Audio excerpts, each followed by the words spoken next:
Bienvenidos al apasionante mundo de la Edad Media. Me pide un suscriptor que le haga un vídeo sobre güelfos y los gibelinos. Seguramente es uno de los vídeos más difíciles, más complicados de explicar que he hecho hasta ahora. Vamos a ver si queda algo medianamente claro y por lo menos si no, lo vamos a intentar. Quédate y a ver si aprendemos algo.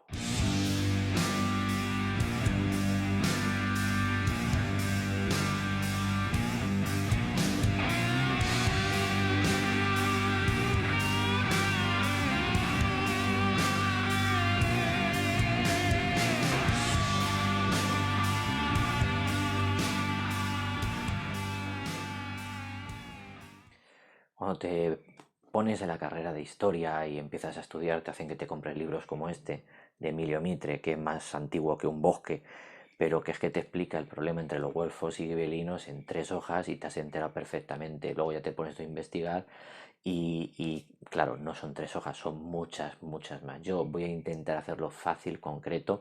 Para los que no tengan tiempo, pues básicamente es decirle que los güelfos y los gibelinos son las luchas en el siglo 12-13 entre los pro-emperador, que serían los gibelinos, y los pro-güelfos, que serían los papales, por ver quién manda en Europa, por ver quién nombra a los sacerdotes o quién nombra a los obispos o quién controla determinadas ciudades y con ello sus impuestos. Es decir, es un tema de dinero.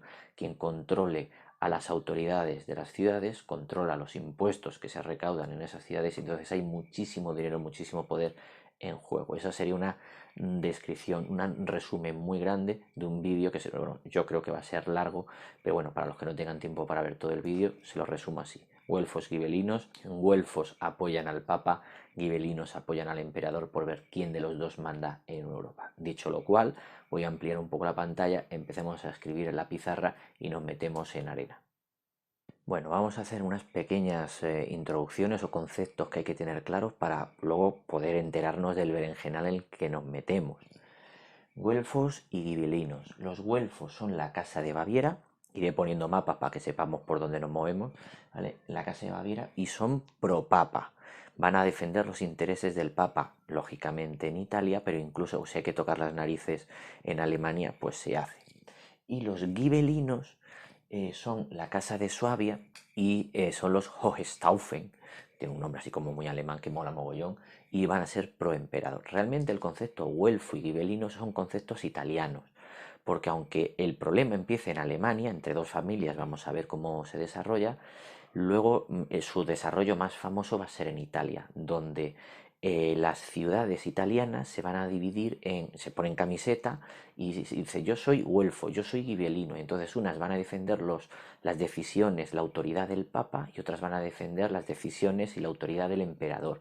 En función de por quién tú te decantes, le vas a pagar tus impuestos. Por eso os digo, hay muchísimo, muchísimo dinero en juego, porque cuando bajemos a Italia estamos hablando de Florencia, de Génova, de Pisa, de Milán, las repúblicas más ricas del mundo, que en pleno siglo XII están yendo a Tierra Santa, es la época de las cruzadas y viene mucho, mucho dinero a través del comercio, que viene desde Tierra Santa, que viene desde Asia y es transportado a Europa gracias a estas repúblicas de navegantes. Por lo tanto, quien controle a esas ciudades italianas controla la recaudación de impuestos, para que veáis la cantidad de dinero que hay en juego. Ahora que ya sabemos que hay dos partidos, dos camisetas, los pro güelfos, los pro gibelinos, también hay que tener claro este concepto, que es la querella de las investiduras. Pues es lo mismo, ¿quién manda? ¿Quién es el chulo del barrio? Esto ya está desde el 1075. ¿Por qué? El problema empieza con Carlomagno. Carlomagno, 25 de diciembre del año 800, el 25 de diciembre del año 800, Carlomagno es coronado emperador. ¿Qué significa ser emperador? Te conviertes en el guardaespaldas, en la espada, en el brazo armado del Papa. El Papa te ha coronado emperador, es decir, estás por encima de todos los reyes. A cambio, tú tienes que obedecer las órdenes del Papa y de defenderle. Oye, que la fe cristiana está en riesgo aquí, pues tú vas con tu ejército y lo defiendes. Oye, que alguien pone en duda la autoridad del Papa aquí, pues tú vas con tu ejército y se lo haces entender. Eres el brazo armado del Papa. A cambio, el Papa te hace el primero de los reyes, eres el emperador. Sencillo. Bueno, Carlomagno tiene un hijo, Luis el Piadoso, y Luis el Piadoso va a tener 3 hijos y divide ese pedazo de imperio entre sus 3 hijos. El tema es quién se queda con el título de emperador. Bueno, el título de emperador, por resumirlo mucho, se va a quedar en la zona alemana. Entonces, en la zona alemana tenemos el Sacro Imperio Romano. Entonces, el Sacro Imperio Romano Germano, por lo tanto, descendiente de los emperadores de Roma, esa corona llega a Carlomagno, esa corona llega a los descendientes de Carlomagno, Roma, Carlomagno, descendientes de Carlomagno, ya tenemos un imperio en la zona alemana. Lógicamente todos los emperadores quieren que le suceda a su hijo, pero no siempre se consigue.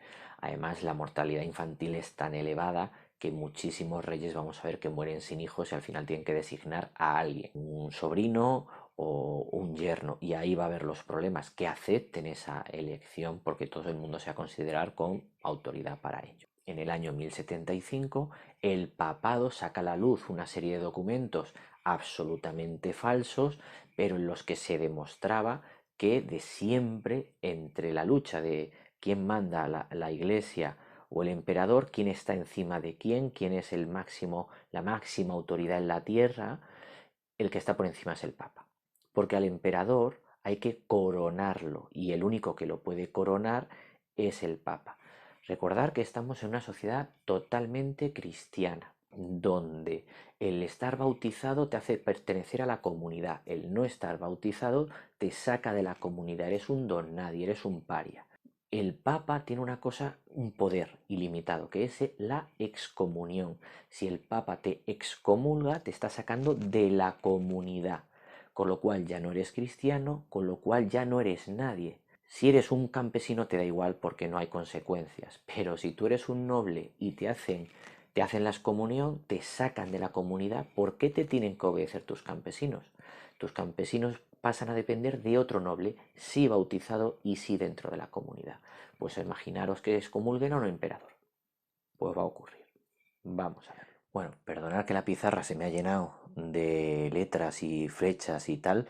Intentaré explicarlo lo mejor que pueda, pero ya os dije que este tema trae miga. Bueno, vamos a intentar si nos queda todo claro, pero ya os digo que es complicado. Bueno, todo empieza. Bueno, os he puesto aquí los colores: güelfos en verde, gibelinos en azul, y aquí os he ido marcando quién es quién. Vamos a repasar esto de aquí que se me había olvidado, ¿vale? Este Enrique el Soberbio y su hermano, que no hace falta ser muy listo para saber a qué partido pertenece. Empezamos con la fiesta. 1125 muere el emperador Enrique V. Importante, hay dos conceptos.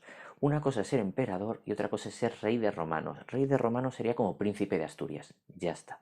El rey de romanos es la persona elegida para suceder al emperador, pero no ha sido todavía coronado. Bien, lo tenemos claro, emperador y rey de romanos son cosas distintas. El rey de romanos, algo así como príncipe de Asturias. Se nos muere Enrique V, que era emperador, sin hijos. Se reúnen los príncipes alemanes y tienen que ver a quién eligen.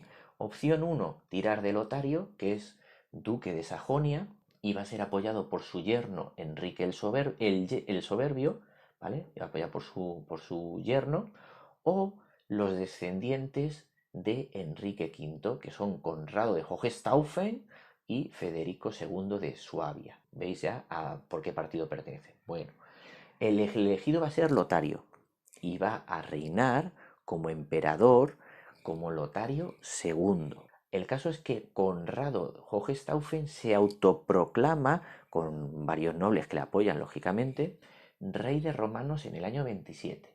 No le gusta lo que ha pasado y se autoproclama rey de romanos, y no solo eso, también se proclama rey de Italia, porque Milán, que es una todopoderosa república italiana, le apoya. Milán está huyendo del poder papal, está huyendo de los impuestos que le impone el papa, busca el poderío del emperador alemán, de esta facción alemana, para intentar reducir su número de impuestos o su contribución. Seguimos. Había esas dos opciones, esta es la legal, esta es la alternativa. Habrá un montón de peleas entre unos y otros, lo que pasa es que se van muriendo, duran muy poco en el poder. Lotario muere en el año 1137, por lo tanto solo ha gobernado 12 años, 1137. Y Conrado que había sido un ilegal, se convierte en legal, rey de romanos. Todavía no ha sido coronado, pero ya es legal rey de romanos. Ya hace falta pues llegar a un acuerdo con el Papa, con el que estoy teniendo problemas en Italia, para que me corone emperador y todo solucionado. No era la primera opción, pero por la muerte de la primera opción me convierto en la siguiente. Por supuesto habrá una guerra civil, porque esta decisión no le gusta a todo el mundo. ¿A quién? Al yerno de Lotario. El yerno de Lotario dice, bueno, muerto Lotario, pues que mejor candidato que yo para sucederle en el poder.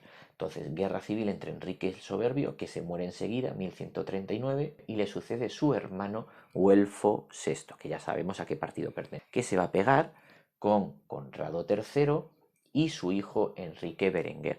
Pero fijaros, es que su hijo Enrique Berenguer se muere antes que el padre. Así es que un añito antes, 1151, Conrado negocia con Güelfo VI una paz que dure algún año más y que ponga fin a ese enfrentamiento en Alemania. Vamos a ver esa paz y sus consecuencias. Bueno, vamos llegando al final, que se está complicando el tema. Seguimos. Esto lo hemos explicado. El rollo Juego de Tronos, yo te doy tierras, tú me das el poder. Vale, Federico I de Barbarroja. Problema en Italia, lo hemos dicho, las ciudades se van decantando por uno por otro y el caso es que a este lío y a estas continuas guerras en Italia hay que sumarle que en el año 59 muere el Papa Adriano VI, que había coronado emperador. Bueno, pues este Adriano VI, cuando muere, habrá los cardenales se parten en dos. Sabéis que al Papa lo eligen los cardenales reunidos en Roma. Bueno, habrá cardenales gibelinos que le hacen la pelota al emperador y eligen a Víctor, pero los cardenales del resto del mundo, o sea, no, los no alemanes, eligen a Alejandro III. Este va a ser el papa oficial. Alejandro III, que va a ser el papa hasta 1181. ¿Qué pasará con Víctor? Que será un antipapa, para que veáis que no hay que ir al cisma de Occidente y a los problemas de la escisión de la Iglesia del siglo XIV. No hay que esperar al siglo XIV para ver papas y antipapas. Hay antes de nuestro Papa Luna de Peñíscola. Pues ese Víctor, y a ese Víctor, que nada, 5 añitos nada más, le va a suceder Pascual III. Entonces vamos a tener un papa oficial, Alejandro III, y vamos a tener papas, bueno, realmente antipapas en Alemania, que le daban la razón en todo al emperador, en su problema con Italia y con las ciudades italianas, y vamos a ver al papa oficial en Roma. Por no alargarlo más, fechas importantes, 1167, 1177. 1167, una liga de 20 ciudades se unen contra el ejército imperial, lo derrotan y lo expulsan. Tarda 10 años en volver ese Federico I para intentar imponer su poder y vuelve a ser derrotado. ¿Qué se da cuenta? Que no hay manera de controlar Italia, que no hay manera de exigirles a esas ciudades levantiscas los impuestos que a él le gustaría. Así es que cambia de idea, se va a por Sicilia. Así es que en el año 86 casa a su hijo Enrique con Constanza de Sicilia. ¿Es la reina de Sicilia? No, es la tía del rey. Lo que pasa es que los reyes muchas veces se mueren y esas cosas le va a pasar al rey de Sicilia. Entonces ya le he casado con una posible heredera de Sicilia.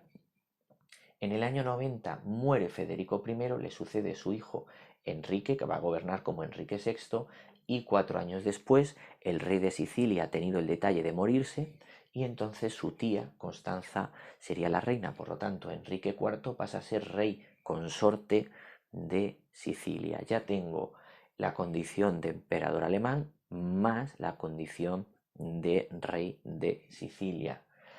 ¿Le dura la alegría mucho? No, le va a durar solo 7 años, porque en el año 1197 muere Enrique VI. ¿Y cuál es el problema? Que su hijo, Federico Roger, tiene 3 años. Por lo tanto, se nos viene una regencia. ¿Le va a gustar eso a los príncipes alemanes? Pues no, aprovecharán el momento para una guerra civil y meter gente entre medias. Borro la pizarra, hacemos el epílogo, terminamos.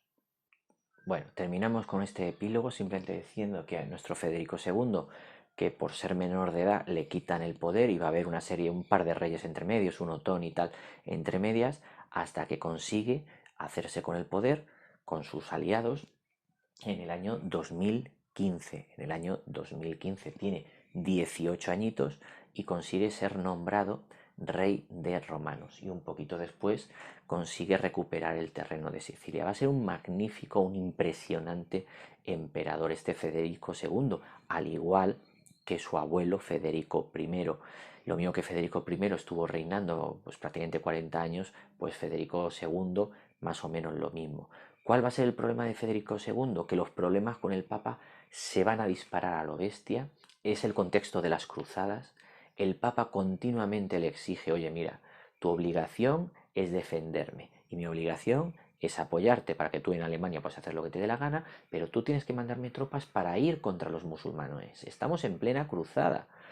¿Y cuál es el problema de Federico II? Que siempre tiene algo que hacer más importante que la cruzada. Siempre lo va retrasando y el Papa se le va acabando la paciencia. Así es que va a haber papas que se hartan de Federico II y le excomulgan. Fijaros, lo he explicado al principio del vídeo, lo grave que es que te excomulguen. Reacción de Federico II, que al final había terminado yendo a Tierra Santa. ¿Me has excomulgado? Te vas a enterar. Se va por el Papa, se va a Italia, derrota al Papa en Italia y le obliga a firmar un acuerdo en el que el emperador como que reconoce que deja en paz Italia, que deja de malmeter en Italia, pero a cambio el Papa le tiene que quitar la excomunión, ¿vale? Así es que, y lo más increíble es que no le pasa una vez, le pasa otra vez más. Entonces, estamos hablando de un emperador que va a ser varias veces excomulgado y que tendrá que luchar e irse a Italia a imponerle al Papa, oye, devuélveme a la comunidad para que mis vasallos no dejen de obedecerme y de pagar sus impuestos, ¿de acuerdo? Entonces, vamos a parar aquí el vídeo. Yo creo que está más o menos explicado quiénes eran los güelfos, quiénes eran los gibelinos, qué les motivaba a cada uno y un poco el desarrollo durante unos 150 años del enfrentamiento, desde principios del siglo XII, cuando muere, como hemos visto, este Enrique V, que moría sin descendencia y la que se liaba entre los posibles sucesores, y los gibelinos, esa casa reinante Hohenstaufen, que va a tener varios gobernadores superpoderosos, pero que en Italia no va a conseguir esa clara supremacía y va a tener durante décadas y décadas una lucha bastante importante con los que apoyan al Papa.